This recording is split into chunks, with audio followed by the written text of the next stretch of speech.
All right, I think we should be good to start. So yes, thank you all so much for joining us today. Super excited to be holding the second event in our Impact in Entrepreneurship series, venturing into social entrepreneurship with Dilara Sayeed, CEO of vPeer. And really what JEC is doing with this series is just making sure that all of our members and students across all of our chapters are able to get exposure early on into entrepreneurship and really just figure out the principles and figure out how they can really organize their thoughts and ideas. Because I know you all have some really great ideas that you want to execute for the future. Um, so yeah, super excited. And I'm glad that we can see some intros in the chat and we can feel more connected through that. So JEC, or the Junior Economic Club of Chicago, is a entirely student-run nonprofit that was founded in 2014. And what we do here is really just provide members with equal opportunity for business exposure, to empower them to become the next generation of effective leaders. We do this with our quarterly forums, weekly workshops like this one, and just different community initiatives throughout the year. Our club is also fully funded, or we fully fund all of our club members' membership of 150 plus students from all across Chicagoland. So it's a really great community that we built here, and we have chapters all across the world. And in addition, if you are a member, please join our post-event discussion so you can discuss your experience with some other members, and we can improve our events down the road. If you're interested, please chat Alp Demirtas for more information.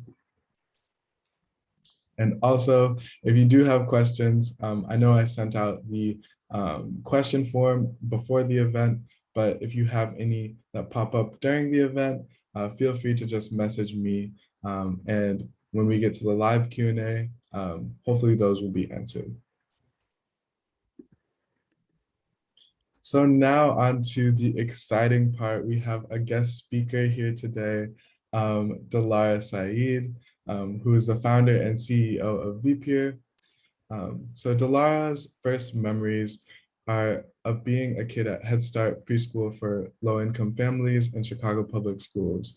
From Headstart to Harvard, from teaching to senior leadership, and from nonprofits to large corporations, Dilara's experiences fuel her belief that success in career and life comes with access to education resources and great mentors that help us get there. She founded vPeer to pay it forward. When Dilara is not working on refining the vPeer experience, she runs on roadways and kayaks on waterways. Sounds really fun right about now. To explore our world and meet its amazing people. vPeer is an online platform for peer-to-peer thought partnership, lifelong learning, and mentoring. vPeer was recently named one of the best coaching and mentoring platforms on the internet. The platform was launched in 2018 and provides organizations with strong professional growth, workforce development, and interconnected hub to engage members, strengthen networks, and develop talent and increase revenue. In addition, vPeer connects professionals for virtual peer mentoring relationships across the city, nation, and world.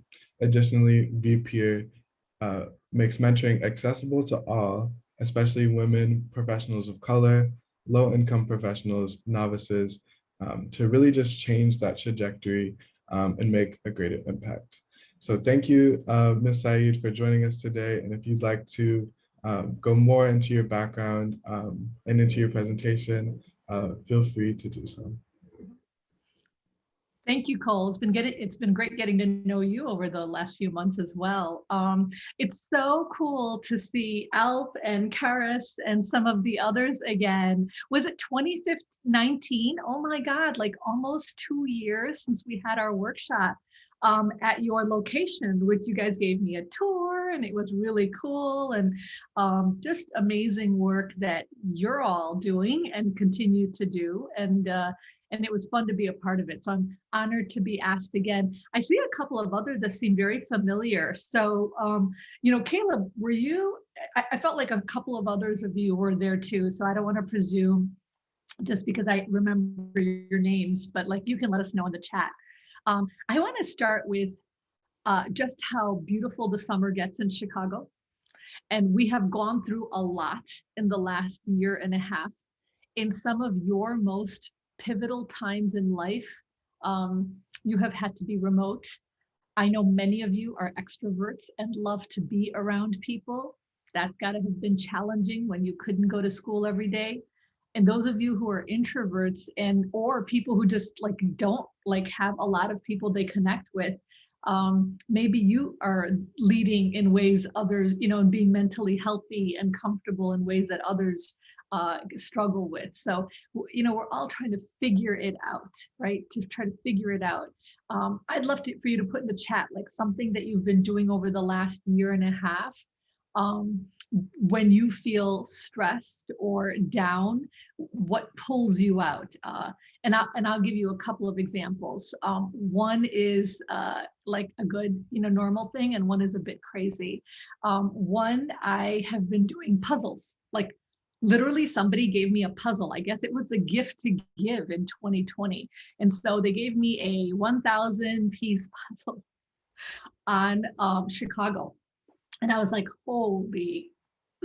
I don't know how I'm going to do this. I'm so busy. I don't have time. And then I just kind of dumped it out on the dining table, and my mom was over one day and she like put a few pieces together. And then my daughter came over and she put a few pieces together. And then it became this family thing. And we like created this entire puzzle. And then one of us bought another puzzle and another. I've done 8 puzzles since last year, all 1,000 piece puzzles. And they've been so cathartic and fun, right? So that's a good normal, when I feel overwhelmed at work and I'm 24/7 on Zoom, I just like shut it down, go do the puzzle, and it makes me so much feel better. The other thing I do, I actually live on the 59th floor of a building. And I was like, this is ridiculous. The gym's closed. It was too cold outside, like whatever. So I started going up my stairs. So I'd take the elevator down to floor 1 and then just walk up 60 floors on stairs. My husband's like, what? Like, and I look down and it's freaking crazy scary to look down 60 floors of flights. I actually should take this outside and like show it to you. But it's crazy. And I loved it. Like it was exactly what I needed to do for my mental health, is just go up stairs for 60 flights. And that's great. Lizzie, you're playing the piano. I mean, that's calming, whatever calms you down, whatever exercises. Callie, exercising. Yeah. Because actually walking up those 60 flights, I was like totally out of breath every single time. And I do it about 2 or 3 times a week.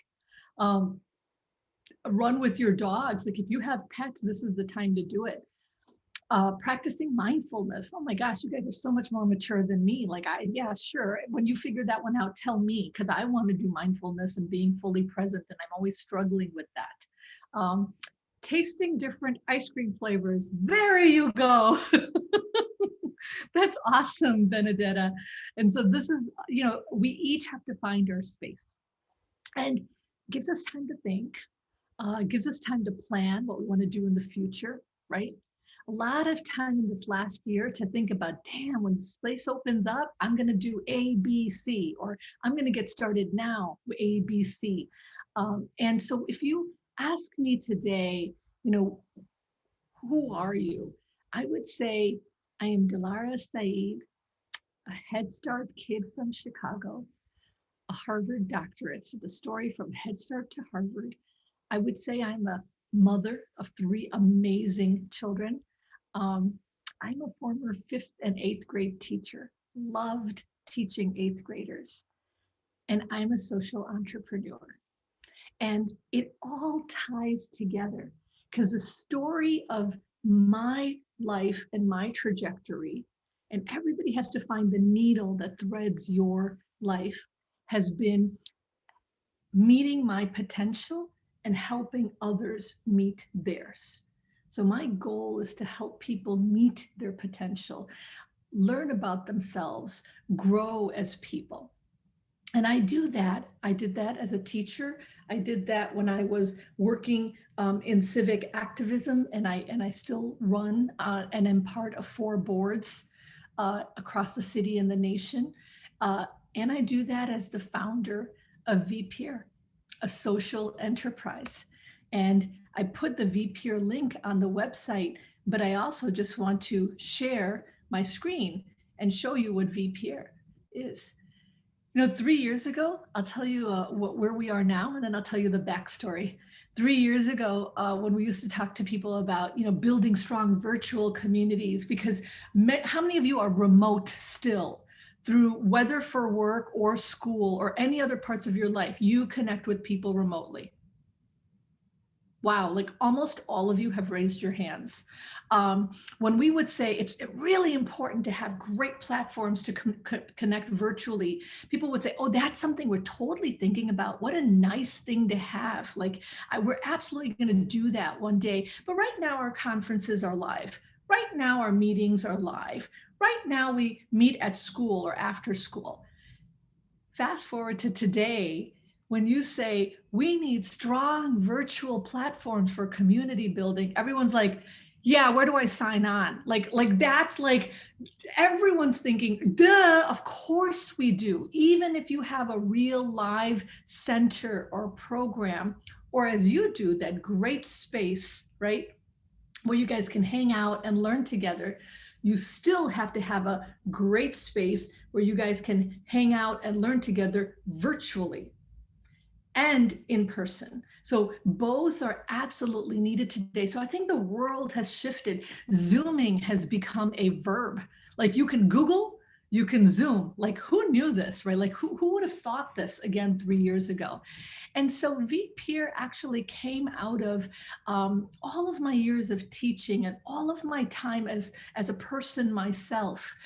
Nothing would have created that story of a young girl, a bullied South Asian girl in pigtails like me, that would go from being a poor kid in a Chicago neighborhood to being a Dr. Dilara Sayeed at Harvard, if I wouldn't have had people that I could contact via phone to mentor or talk to or connect with. In fact, when I was teaching, and I was actually a supervising teacher of student teachers, the chairman of the department at Northwestern and at Benedictine University called me in and said, Dilara, like the students love you. Like, I'd really like to have you here as a professor. Why don't you have your doctorate? And she was an African-American woman from the South, from Louisiana. And I said, Michelda, like I can't do this. Like you're made for it. You're awesome. But like I'm just an 8th grade teacher. I'm a poor kid from Chicago. I think I'm just going to be a teacher. She goes, I'm a Black girl from the South. You think I should be chairman of a department at a university?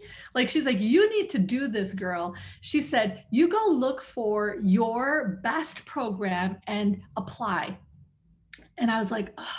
So I went home that weekend and I Googled education, doctorate, best USA. And I came back on Monday and she saw me in the hall. She goes, did you apply? Did you find a program? And I was like, Michelda, the best programs are Stanford and Harvard. I'm not going to get into them. Like I told you who I am. It's not who I am. She goes, well, you better start the application because I'm writing your recommendation. And I wrote the application. She wrote her recommendation. And 5 years later, I graduated from Harvard University with a doctorate in education policy and leadership, right? So if it wasn't for her, where would I have been? She saw something in me I didn't even see in myself. When I started vPeer, I called people in Florida and in San Francisco who didn't know me from Eve, right? And I just called them or I emailed them and I just said, hey, can I talk to you? I'm thinking about this and I just need a thought partner. Do you know how many people actually answered the email? A lot more than I thought. A lot more than I thought. I thought, who the heck is good? These are cold calls and cold emails. So what I learned is people want to help each other. People want to make impact and be a support for each other. Sometimes we don't ask for help, and sometimes we don't have platforms to do it. And so when I was at Harvard, they ask you, what's the problem in the world you want to solve? And I said, data tells us that 75% of the people in the world who are successful have mentors, thought partners, somebody to bounce ideas off of and make them better. 75% of successful people. The other 25% wish they'd had someone. It's not that they didn't want them. They'd wish they'd had someone, but they couldn't find them. They didn't know how to get them. I said, I want to solve that problem. And the data tells us that the people who are least likely to find strong sponsors and mentors are women, people of color, and people from low income backgrounds. I am 3 out of 3. How many of you are 1 or 2 of those 3? Women, people of color, or from low income backgrounds. So the data is already against us having what we need. I wanted to build a platform that gave us that.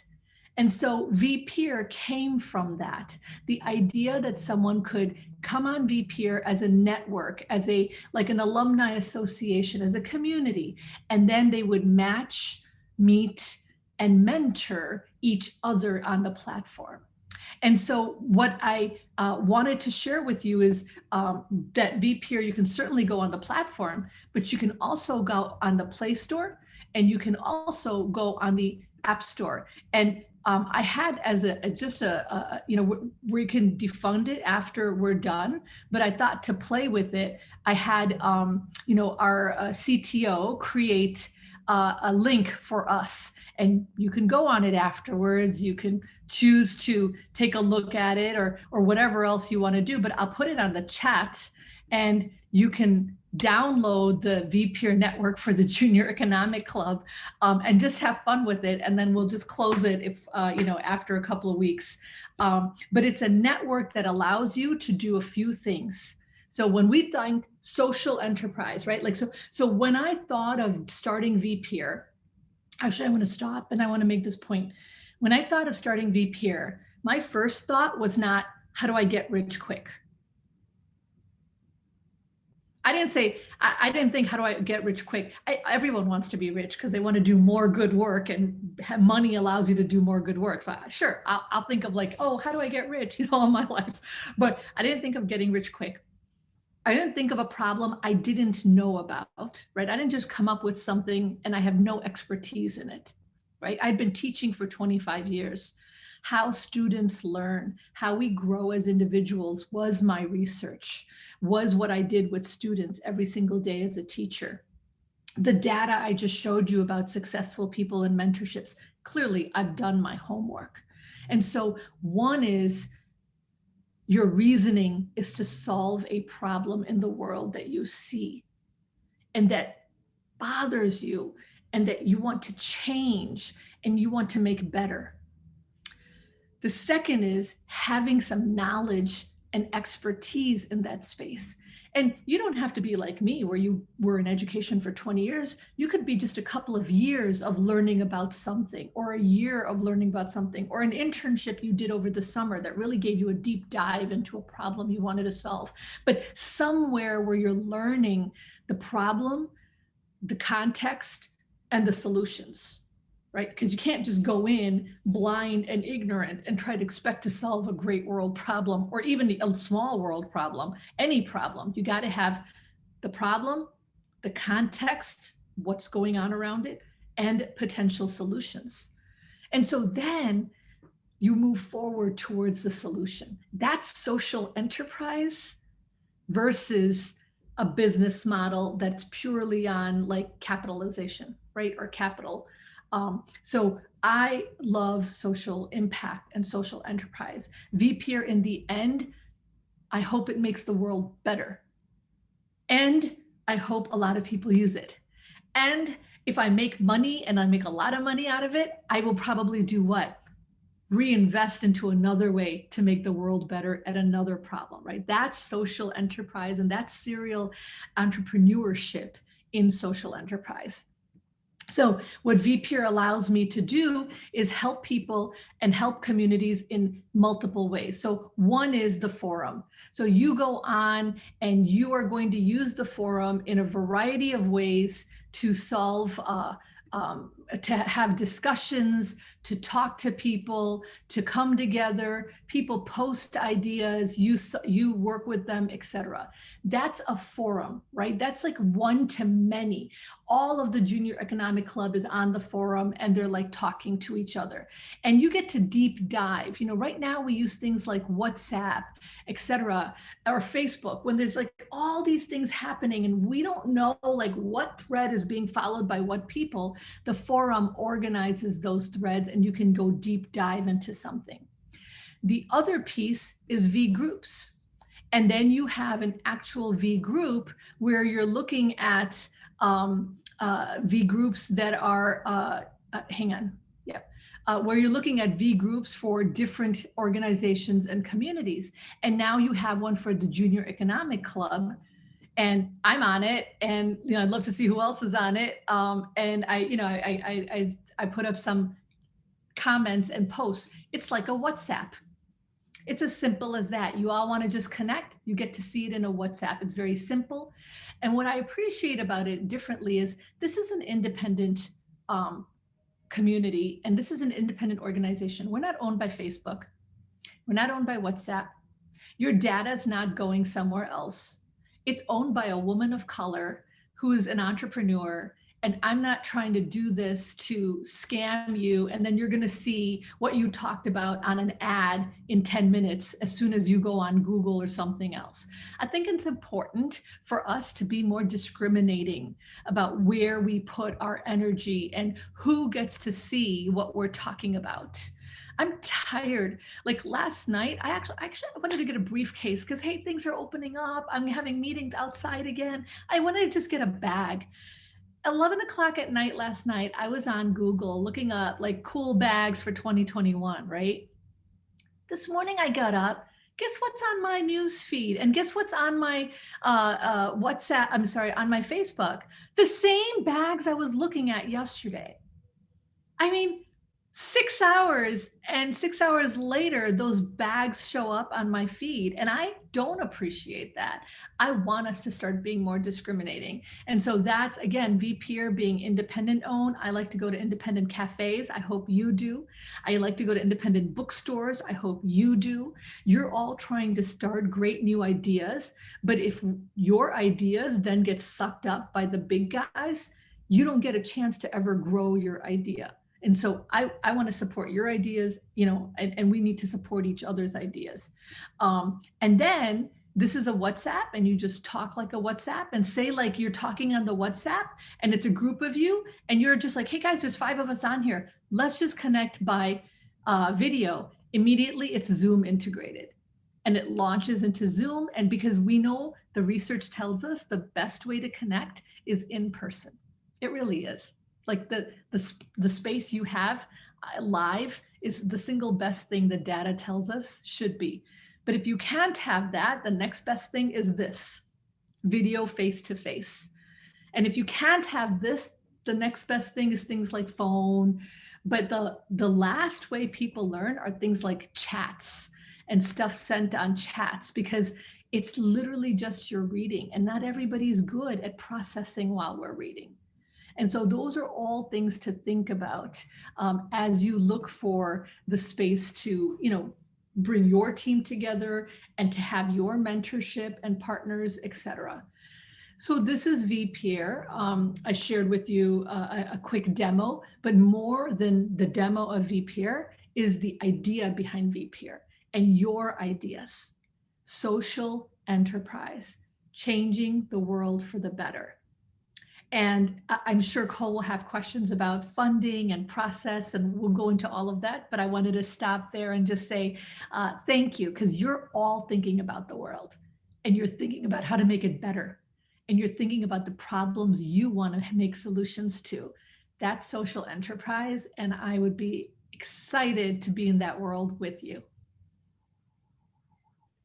Thank you so much, Ms. Saeed. That was a wonderful discussion. I think you really hit on a lot of excellent points about just leaning into some more of like what you see in the world and the problems that kind of just arise as you're going like through your journey, whether that be in education or just different careers, things like that. I think just thinking about what society needs at the moment and looking ahead, I think that is very important to note as well. And I really like how you talked about reinvesting in the community and continuing that social entrepreneurship and enterprise like throughout your career, because it's really important to not just stop when you start making money and just continue going with supporting communities that are often marginalized and unheard.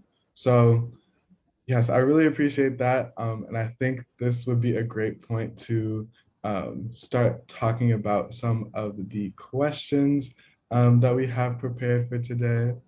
So I will share my screen again. All right. So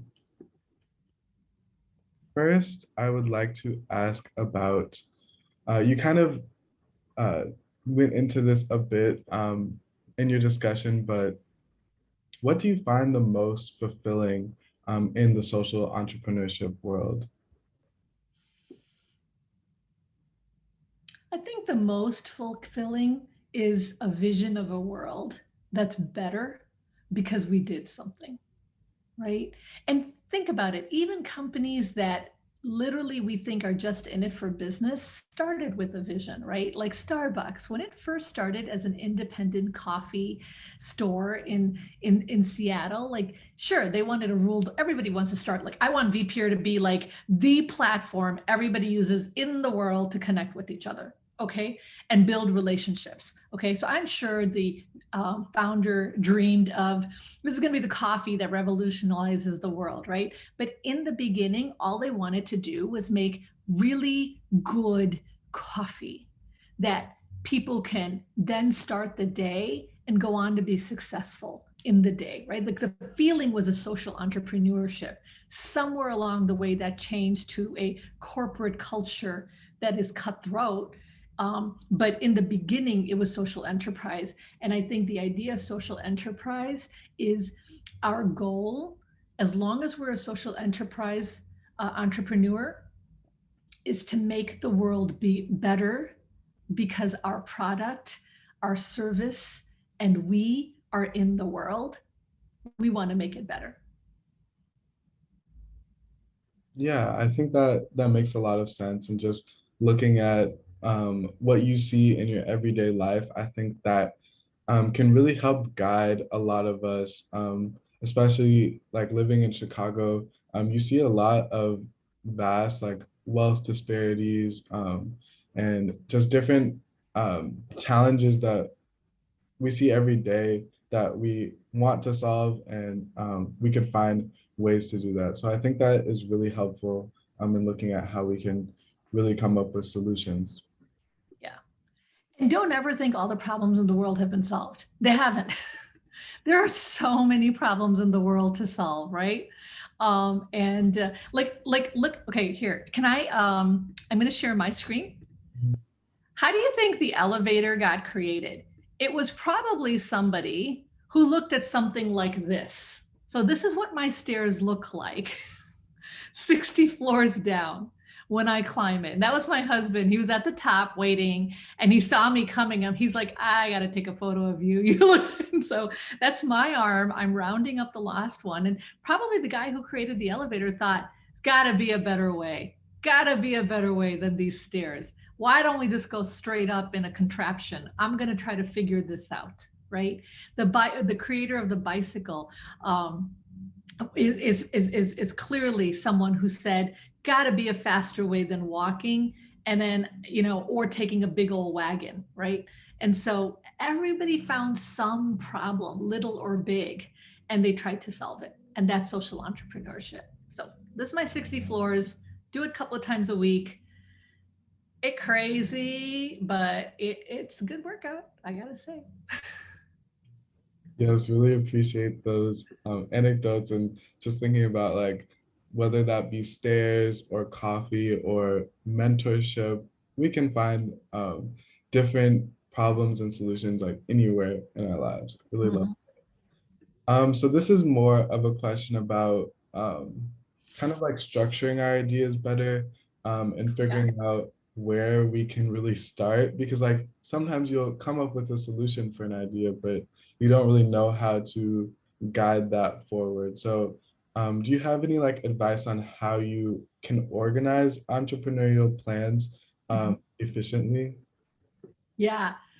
A lot of tools exist. I will let you know that Google Drive saves us so much time and energy because one of our team members is in Guatemala, Harry Caballeros. One of our community members is in New York City. One of our team members is down the street in Chicago, but we were in a COVID, situation where like we couldn't even see each other because he had little kids. And then one of our members is in college, so her schedule is like really, really, really crazy. And so Google Drive allowed us to share a lot of documents. For example, I'm going to show you some of the documents that we use. I'm going to continue. Yep. Here we go. So some of the documents that we use are, let me see, okay, here, all our marketing and development meetings. This is a spreadsheet. They're all on here with tabs. So we look at action steps we're going to cover, current networks we're working on, potential networks in the pipeline, things to decide as a big picture organization, development and the software and what are the next problems we're solving, what the marketing team's plan is. And every week we add a new row to it. So you can see the dates here. You can see my screen, correct? The spreadsheet? Yeah. Okay, so you see this was from April, this is from March. So systematizing your work so that it is organized and you can see how you've been doing better every week, right? So that is one thing. Every individual on the team has their own check-in spreadsheet, and their check-in spreadsheet has an agenda, it has action items. Harry writes his notes, I write my notes. So again, each team has a whole team spreadsheet, but each person on the team has their own set of goals and ideas and agenda, and we meet once a week. You see how the systems are being built here? And then we have this idea for a mobile app, but we just don't go out and create a mobile app. We use Figma to then design the app, right?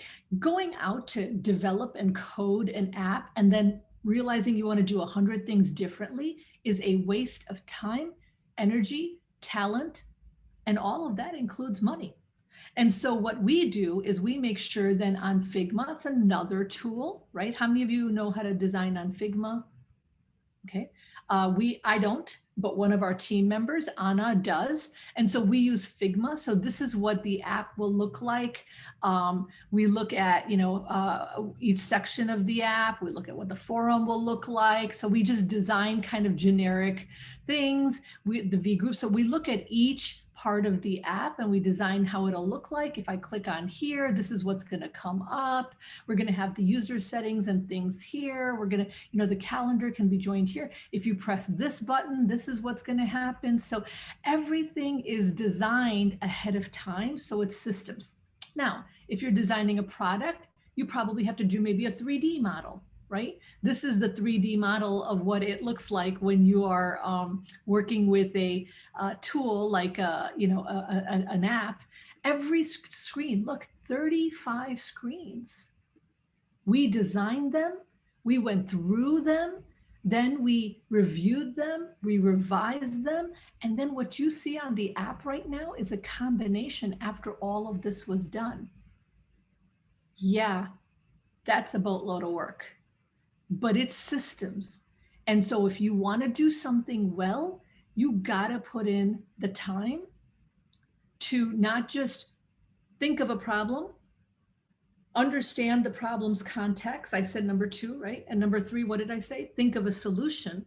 But now, number 4, design that solution.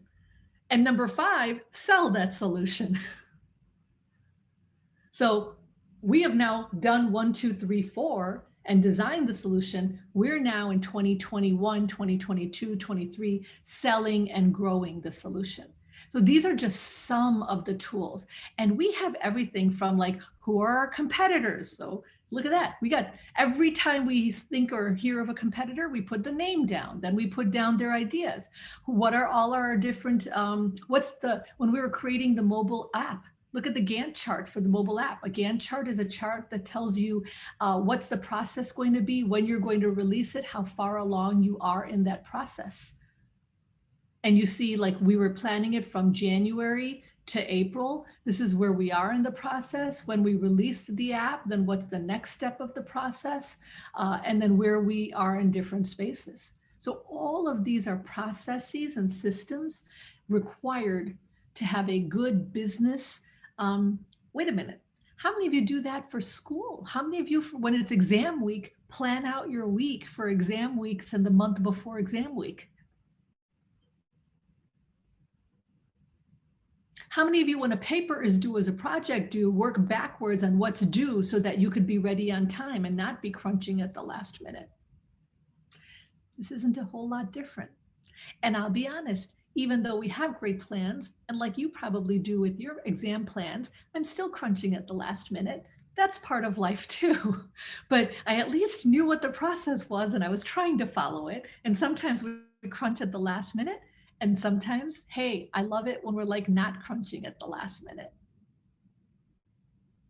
Yes, definitely. Thank you for that. I think like just utilizing all of what technology has in store for us has been really helpful, especially during this pandemic. I think like for JEC, that has been really helpful, just having like platforms that we can utilize and just finding new ones. I think definitely Figma and some of the other like sheets that you showed, I think that can really help a lot of people move their ideas forward.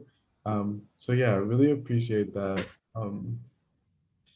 I think this kind of goes more into like the next steps. So you did go over like those 4 steps, and then I think this would be kind of selling it, bringing it to market. So how do you really convey that story well, like for an organization, to potential funders and to customers? Mm-hmm. Mm-hmm. So a few years ago, I heard the CEO of Spot Hero, right? How many of you or your parents use Spot Hero to find a spot? Okay. And they were doing really well in Chicago. They were founded in Chicago. And Mark talked about, was in a panel, and somebody said to him, why don't you go to New York City or Houston or San Francisco or Boston, right? Here are these other cities that could totally use Spot Hero, right? And his answer was, if we do a really good job in Chicago, and if we rock it in Chicago so the customers have a great experience, when we are ready to go to every other city, this customers will get us the customers there. The clients will share how good it is and they will do it.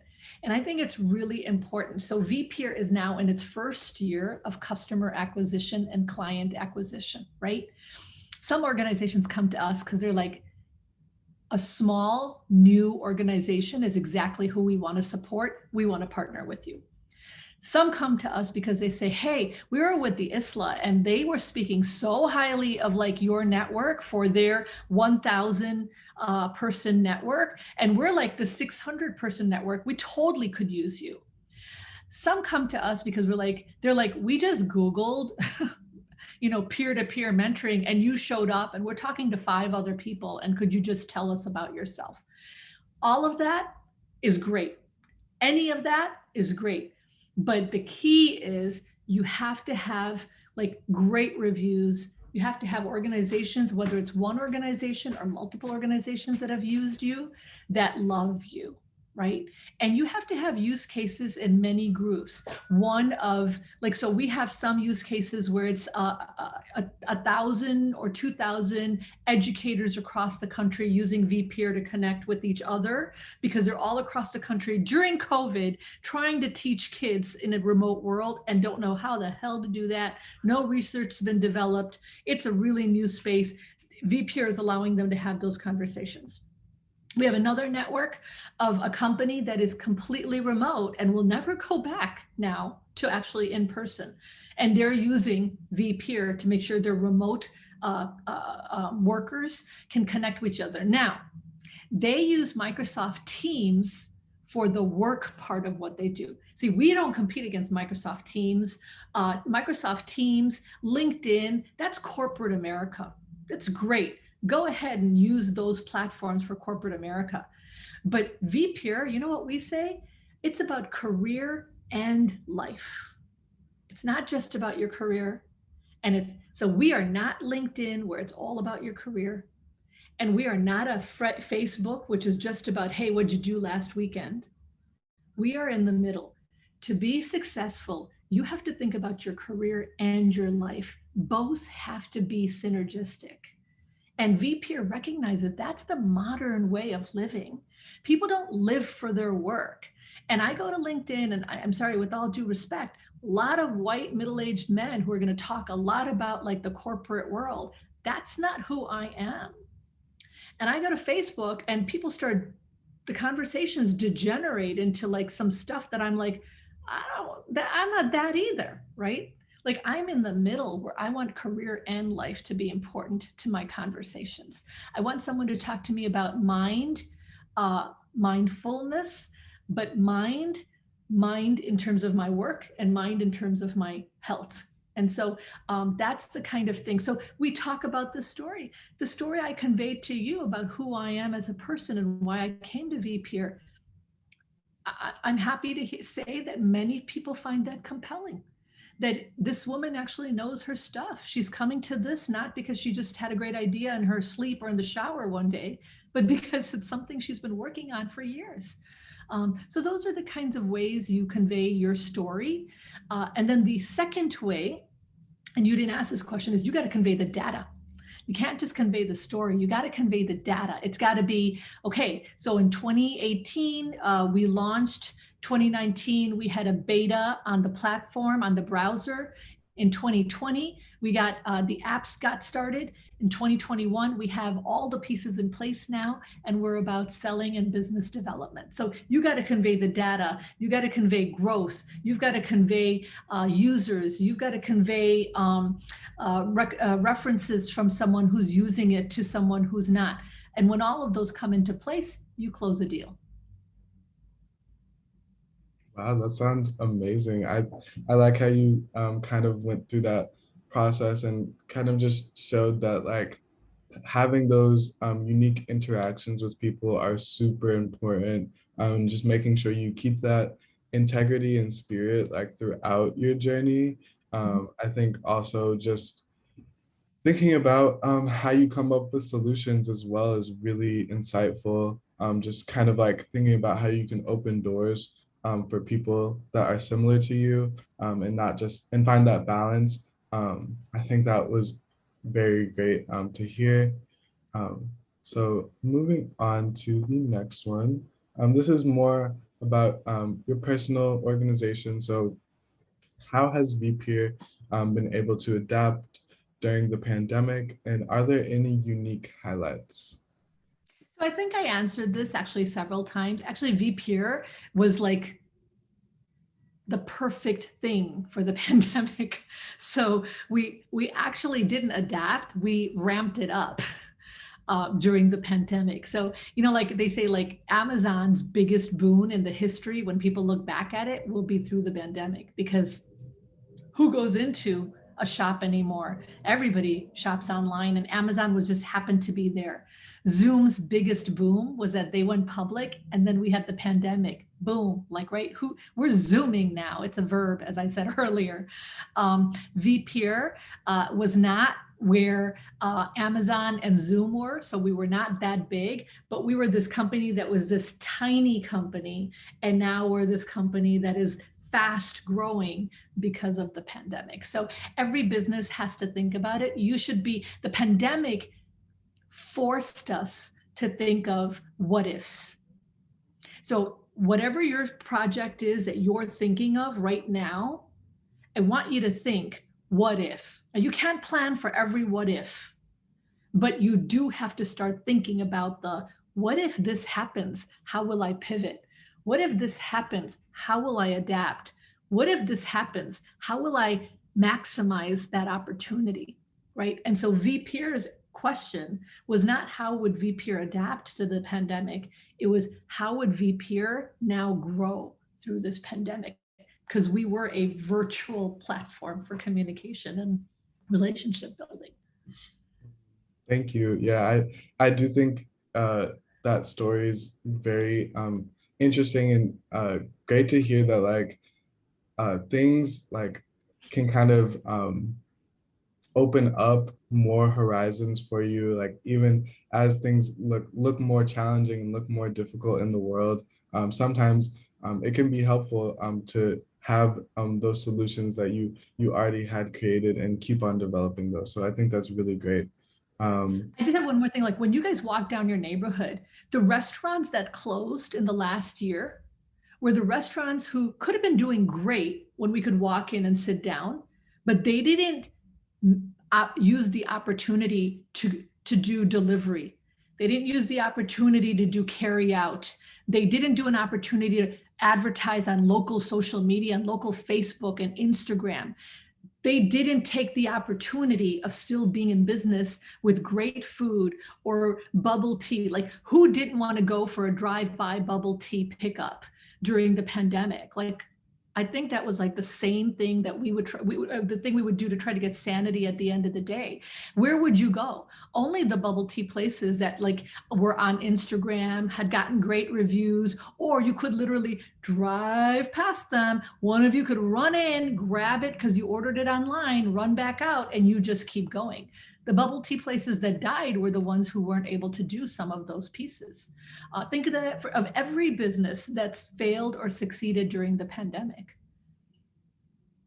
Yes, definitely. Thank you for that. I think like pivoting your business model and like just keeping in mind everything that can come up in the future is really important.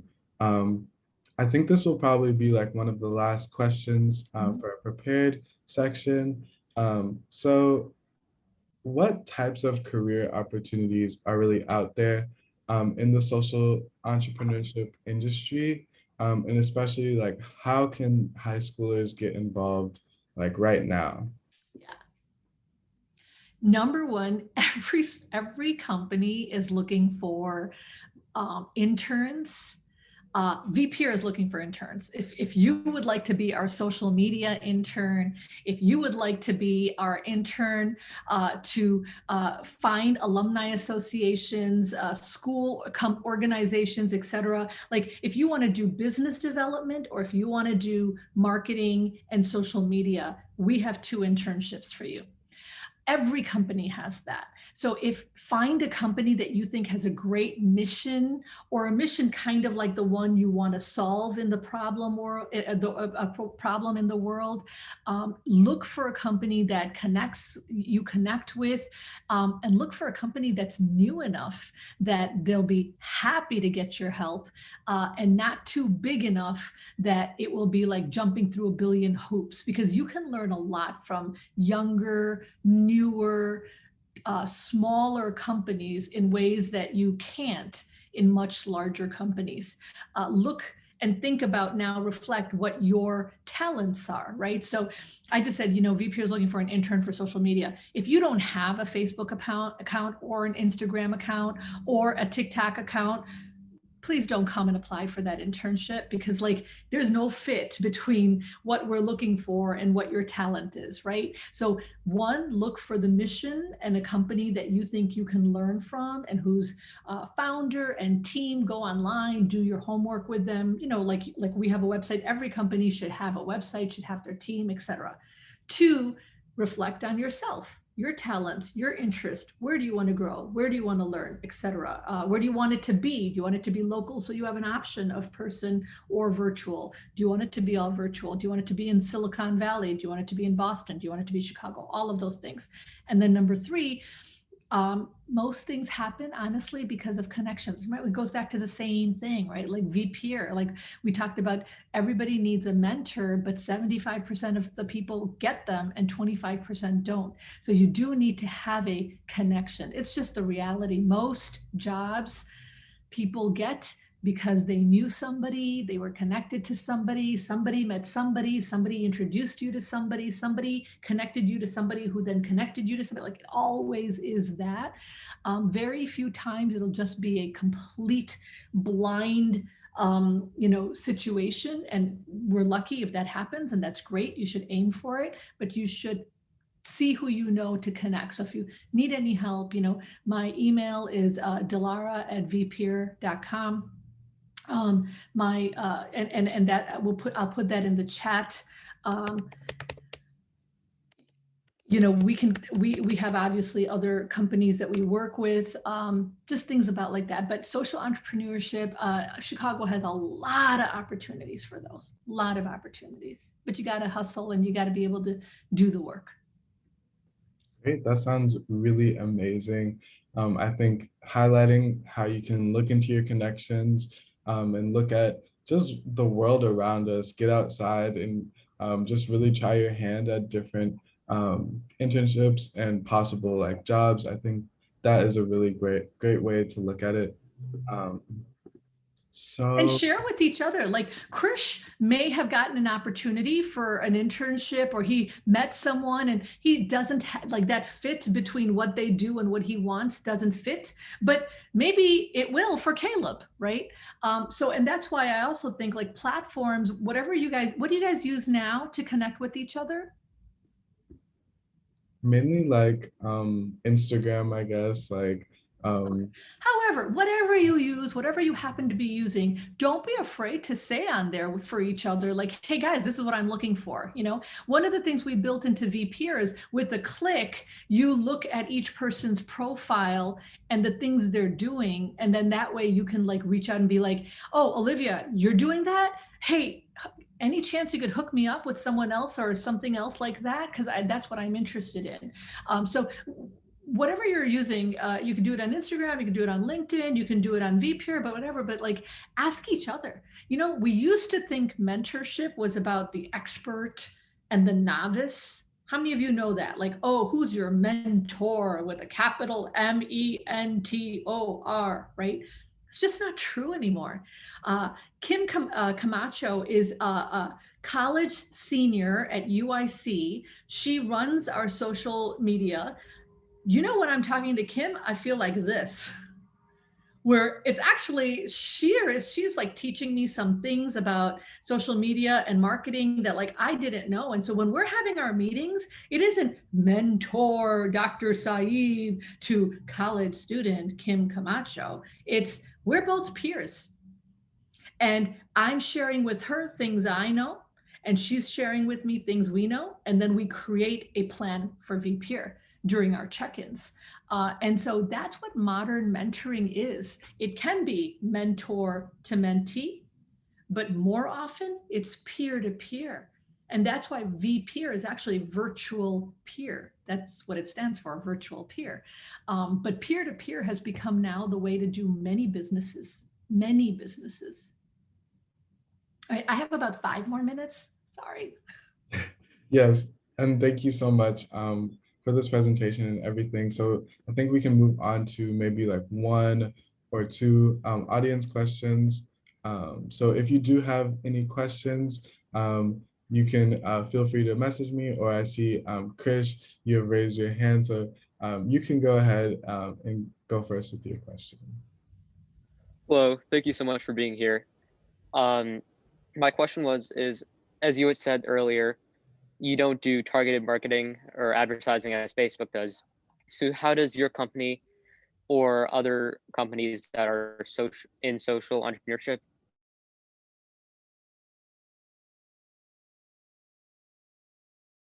Yeah. typically make income? So I'm going to, again, share my screen and go to our pricing model.